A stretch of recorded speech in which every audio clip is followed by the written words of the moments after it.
One of the shocks to me when I came to America is I went to the New York World's Fair, and I remember saving the church's pavilion till last. One of the few before then was Catholic Pavilion, and there was Michelangelo's Pietà with Mary in marble, Mary holding the dead Jesus.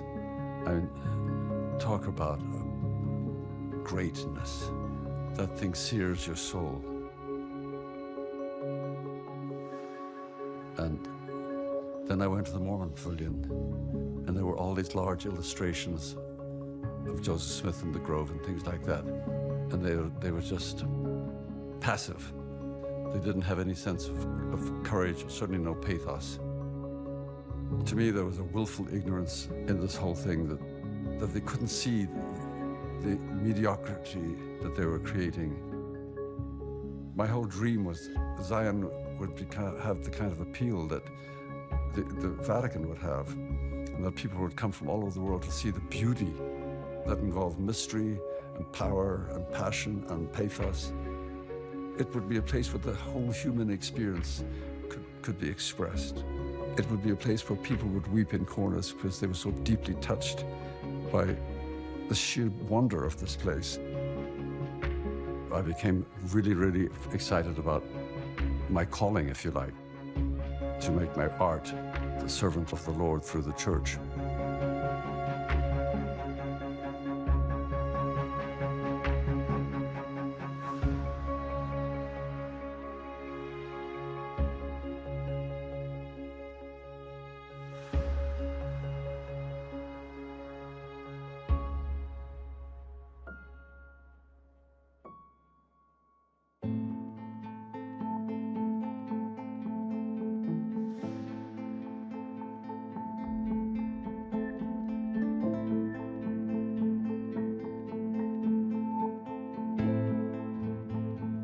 A few years ago, as my daughter was approaching her 8th birthday, I painted a self-portrait I called Self-Doubt.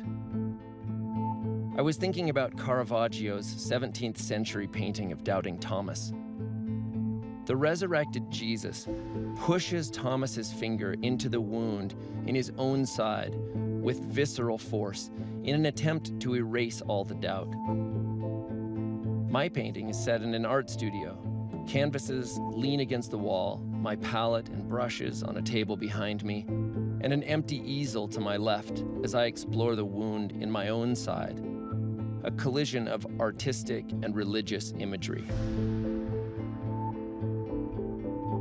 My daughter was about to be baptized into the Mormon Church, a rite of passage for Mormon children. One that I had participated in when I was 8 years old, as had in fact my family for generations.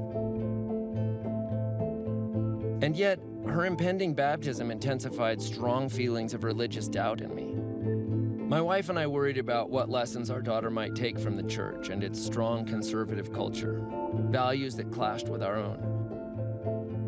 I was used to this tension. As an artist, I'd always been a bit of a misfit in the church. My art often explored ideas and imagery outside the cultural norms of my religious community.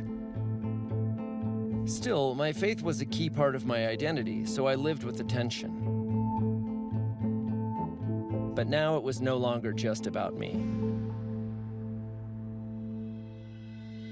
About that time, Trevor Southey was installing a major retrospective of his work at the Utah Museum of Fine Art.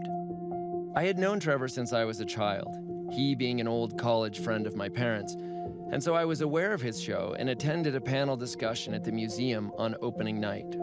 The panel discussed something called the Art and Belief Movement that Trevor had helped found in the 1960s. 4 key members of that movement were on stage: Neil Hadlock, Gary Smith, Dennis Smith, and of course, Trevor Southey. As I listened to the discussion, I realized that for 50 years, these guys had been asking the same kinds of questions about art and religion that I was grappling with. I was blown away.